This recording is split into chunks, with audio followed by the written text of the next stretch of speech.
பதிவு செய்யறது. ஏற்கனவே மகளிர் உதவி தொகையை மாண்புமிகு முதலமைச்சர் அவர்கள் விண்ணப்பித்த ஒரு 80-90% பேர் சொல்லிட்டாங்க.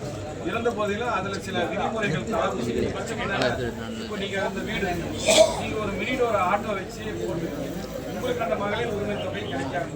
இப்ப நீங்க அதை வந்து பதிவு செய்யலாம்.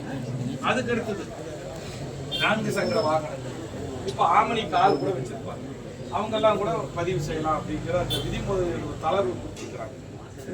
சில முதியோர் உதவி தொகை வாங்குறவங்க அவங்க வீட்டு பெண்களுக்கு பதிவு செய்யலாம். அதனால மகளிர் உரிமை தொகை பெறக்கூடியவர்களும் இதுல வந்து அந்த விதிமுறைகளுக்கு உட்பட்டு பதிவு செய்யலாம். வேறு பல பிரச்சனைகள், குடிநீர் இணைப்பா இருக்கட்டும், அல்லது பிறப்பு சான்றிதழ், இறப்பு சான்றிதழ், கட்டட அனுமதி இருக்கும். சில இடத்துல வீட்டுக்கு வரி போடாத இருந்தால் வீட்டு வரி போடுறது, வாரிசு சான்றிதழ், அப்புறம் முதலமைச்சருடைய விரிவான காப்பீடு திட்டம், அதுக்கு பேரே கலைஞர் காப்பீடு திட்டம்னு பேரு. அந்த உறுப்பை அந்த கலைஞர் காப்பீடு திட்டம் அட்டை இல்லைனாலும் நீங்க விண்ணப்பிச்சீங்கன்னா வீட்டில் இருக்கிறவங்க கொடுக்கலாம். குழந்தைகள் படிக்கிற காலேஜில் கம்யூனிட்டி சர்டிஃபிகேட், ஜாதி சான்றிதழ் அது கொடுக்குறாங்க. மாற்றுத்திறனாளி அட்டை, முக்கியமா நம்ம மாண்புமிகு துணை முதலமைச்சர் அவர்கள் வந்து பெரிய ஒரு முன்னெடுப்பு அர்பன் பகுதியில் கூடிய வீட்டுமனை பட்டா என்கின்ற அந்த சிறப்பு மக்கள் குறை தீர்க்கும் முகாம், மக்களுடைய மனுக்களை பெறுகின்ற முகாம் நடைபெற இருக்கிறது. அதன் முதற்கட்டமாக இந்த உங்களுடன் ஸ்டாலின் என்கிற இந்த மாபெரும் மக்கள் முகாமில் மக்களுக்கு எந்தெந்த துறையின் சார்பாக என்னென்ன சேவைகள் வழங்கப்படுகிறது என்கின்ற அந்த விழிப்புணர்வு பிரச்சாரத்தை தொடக்கி வைக்கும் விதமாக நம்முடைய மரியாதைக்குரிய மாவட்ட ஆட்சித்தலைவர் அவர்களுடைய தலைமையில், மரியாதைக்குரிய நம்முடைய நாடாளுமன்ற உறுப்பினர் அண்ணன் மாதேஸ்வரன் அவர்களுடைய முன்னிலையில் நாமக்கல் மாநகராட்சியில் இந்த பகுதியிலே முதலைப்பட்டியிலே அந்த விழிப்புணர்வு பணியை தொடங்கி இருக்கிறோம். இந்த விழிப்புணர்வு என்பது வருகின்ற 15ஆம் தேதி தொடங்க இருக்கக்கூடிய உங்களுடன் ஸ்டாலின் என்கின்ற அந்த முகாமில் எந்தெந்த துறைகள் சார்பாக என்னென்ன சேவைகள் வழங்கப்படுகிறது, அதற்கு பொதுமக்கள் என்னென்ன ஆவணங்களை எடுத்து வர வேண்டும், மேலும் பொதுமக்கள் வசிப்பிடத்தில் இருந்து எவ்வளவு தூரத்தில் அந்த முகாம் நடைபெறுகின்ற இடம், இதையெல்லாம் மக்களிடத்திலே கொண்டு போய் விழிப்புணர்வு அந்த பணியை ஒவ்வொரு பகுதிகளிலும் நம்முடைய நாமக்கல் மாவட்டத்தை பொறுத்தவரை மாவட்ட ஆட்சித்தலைவருடைய சீரிய முயற்சியில் மாநகராட்சி பகுதி, நகராட்சி பகுதி, பேரூராட்சி பகுதி மற்றும் ஊராட்சி ஒன்றியங்கள் உள்ளடக்கி இருக்கக்கூடிய ஊராட்சி குக்கிராமங்கள் பகுதிகளில் இந்த முகாம்கள் எந்த இடத்தில் நடைபெறுகிறது, அந்த முகாம்கள் நடைபெறுகின்ற இடத்தில் அருகாமையில் உள்ள எந்த ஊரை சார்ந்தவர்கள், எந்த குக்கிராமத்தை சேர்ந்தவர்கள், எந்த வார்டு பகுதியை சேர்ந்தவர்கள், எந்த தெருப்பகுதியை சேர்ந்தவர்கள் அந்த முகாமிலே கலந்து கொண்டு மனுக்களை அளிக்கலாம் என்கின்ற அந்த விரிவான விவரங்கள் அடங்கிய அந்த விழிப்புணர்வு துண்டு பிரசுரமானது தன்னார்வர்களை வைத்து, மகளிர் சுய உதவி குழுவை சார்ந்து மற்றும் பல்வேறு தன்னார்வ அமைப்புகளை வைத்து வீடு வீடாக சென்று அந்த விழிப்புணர்வு முகாமை இந்த தினம் மாவட்ட ஆட்சித்தலைவர் தலைமையிலே தொடங்கி வைத்திருக்கிறோம். இதன் மூலம் முக்கியமாக இந்த முகாமின் மூலமாக பல்வேறு அரசாங்க துறையை சார்ந்த வருவாய்த்துறை ஆகட்டும், சமூக நலத்துறை ஆகட்டும், பல்வேறு வேளாண்மை துறையாகட்டும், இப்படி பல்வேறு துறை சார்ந்து மக்களுடைய அடிப்படை வாழ்வாதாரத்திற்கு தேவையான அவர்களுடைய கோரிக்கைகள் ஏதேனும் இருந்தால் அது மனுவாக பெறப்பட்டு அந்த முகாமிலே அவர்களுக்கு அந்த ஒப்புகை சீட்டு அக்னாலஜ்மெண்ட்டும் வழங்கப்படும் என்கின்ற அந்த விவரத்தை நம்முடைய மாவட்ட ஆட்சித்தலைவர் இந்த தினம் அதை எடுத்துரைத்திருக்கிறார்கள். அதன் அடிப்படையிலே இந்த விழிப்புணர்வு முகாம் நாமக்கல்லிலே துவங்கப்பட்டிருக்கிறது.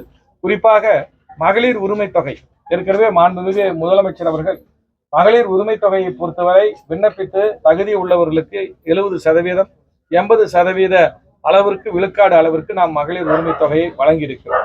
இருந்த போதிலும் சில இடங்களிலே அந்த மகளிர் உரிமை தொகை விடுபட்டு போயிருந்தால் இந்த முகாமின் மூலமாக அவர்களுக்கும் அந்த விழிப்புணர்வை ஏற்படுத்தி அந்த மகளிர் உரிமை தொகையை வழங்க இருக்கிறோம். அதுக்கடுத்தது தமிழ்நாடு அரசாங்கத்துடைய சமீபத்தில் மகளிர் உரிமை தொகை பெறுவதற்கான அந்த தகுதிக்கான விதிவிலக்கை மாண்புமிகு முதலமைச்சர் அவர்கள் அறிவித்திருக்கிறார்கள். சில இடங்களிலே 4 சக்கர ஆட்டோ வாடகைக்காக 4 சக்கர வாகனங்களை இயக்குவார்கள்.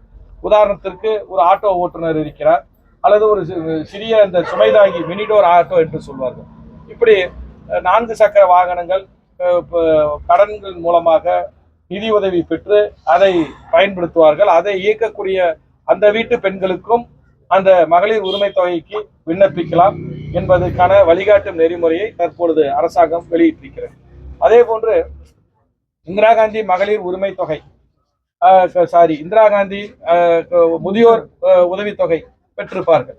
அந்த வீட்டிலே இருக்கக்கூடிய பெண்களுக்கும் மகளிர் உரிமை தொகையை பெறலாம் என்கின்ற அந்த முதியோர் உதவித்தொகை பெறக்கூடியவர்களும் அந்த வீட்டை சார்ந்த பெண்கள் இருந்தால் அவர்களும் மகளிர் உரிமை தொகையை பெறலாம் என்கின்ற அந்த விதிவிலக்கும் இப்பொழுது அரசாங்கத்தில் அறிவித்திருக்கிறார்கள். அதற்கு உதாரணம் சொல்ல வேண்டும் என்றால், ஒரு குடும்பத்தில் மாமியார் முதியோர் உதவித்தொகை பெற இருக்கிறார். அதே குடும்பத்தில் இருக்கக்கூடிய மருமகள் இந்த மகளிர் உரிமை தொகையை பெற்று பலனடையலாம் என்கின்ற அந்த விதிவிலக்கும் இப்பொழுது அரசாங்கத்தில் சட்ட விதிகளுக்கு உட்பட்டு அதுக்கான அந்த வழிகாட்டு நெறிமுறைகளை அரசாங்கம் வகுத்திருக்கிறது. அதை ஒட்டி அதற்கான அந்த பிரச்சாரத்தை இப்பொழுது விழிப்புணர்வை ஏற்படுத்துகின்ற பணியை இந்த தன்னார்வர்கள் வீடு வீடாக சென்று அந்த மக்களிடத்திலே அந்தந்த ஊரில் எந்தெந்த நாட்களில் எந்தெந்த இடத்தில் நடைபெறுகின்ற அந்த விழிப்புணர்வு பணி இன்றைய தினம் துவங்கியிருக்கிறோம் என்பதை தெரிவித்துக் கொள்கிறேன். அதே போன்று நாளை தினம் நம்முடைய மாண்புமிகு துணை முதலமைச்சர் கழகத்தின் இளைஞரணி செயலாளர் அவர்கள் நாமக்கல் மாவட்டத்திற்கு வருகை தர இருக்கிறார்கள். பக்கத்திலே அருகாமையில் உள்ள மாவட்டமான கரூர் மாவட்டத்தில் பல்வேறு அரசு நிகழ்ச்சிகளிலே அவர் பங்கு பெற்று நாளை மாலை சரியாக 6 மணி அளவில் நாமக்கல் மாவட்ட எல்லையான நம்முடைய மதுரை சாலையில் பைபாஸில் இருக்கக்கூடிய அந்த டோல்கேட் வழியாக நாமக்கல் மாவட்டத்திற்கு வருகை தர இருக்கிறார்.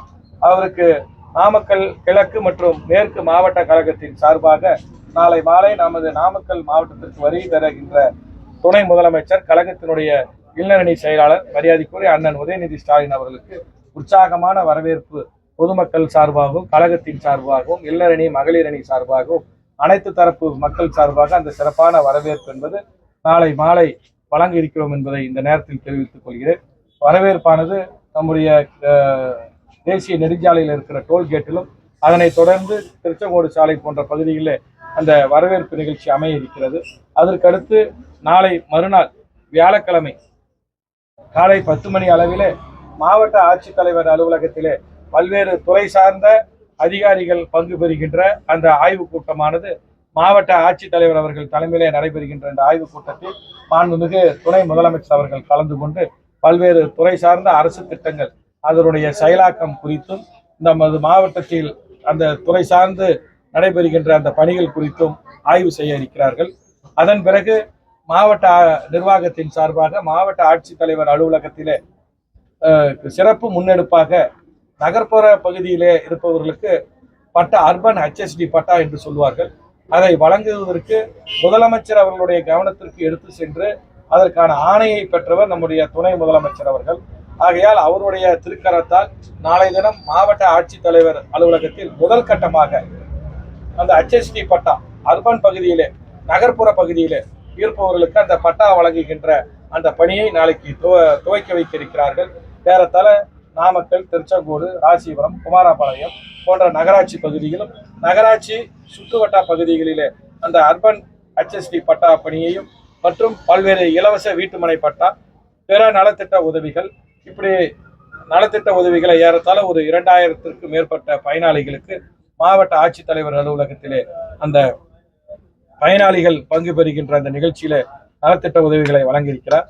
அதற்கு பிறகு சரியாக ஒரு 12 மணி அளவில் திருச்சி சாலையில திராவிட முன்னேற்ற கழகத்தின் சார்பாக நடைபெறுகின்ற சார்பணியினுடைய நிகழ்ச்சியில பங்கு பெறுகிறார்.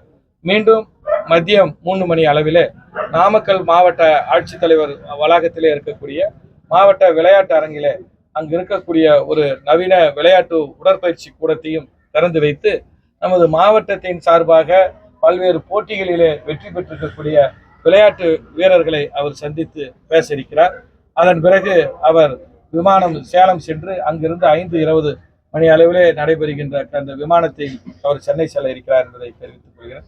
ஆக மொத்தத்திலே துணை முதலமைச்சருடைய நிகழ்ச்சி நமது நாமக்கல் மாவட்டத்தில் நாளை மாலை வரவேற்பு நிகழ்ச்சியுடன் தொடங்கி அதற்கு அடுத்தது மாவட்ட ஆட்சித்தலைவர் அரங்கத்திலே ஆய்வு, நலத்திட்ட உதவிகள் வழங்குவது மற்றும் சார்பணி நிர்வாகிகளை சந்திப்பது, மீண்டும் விளையாட்டு வீரர்களை சந்திப்பது என அந்த நிகழ்ச்சியானது தொடர்ச்சியாக நடைபெற இருக்கிறது என்பதை இந்த செய்தியாளர் சந்திப்பின் வாயிலாக தெரிவித்துக் கொள்கிறேன்.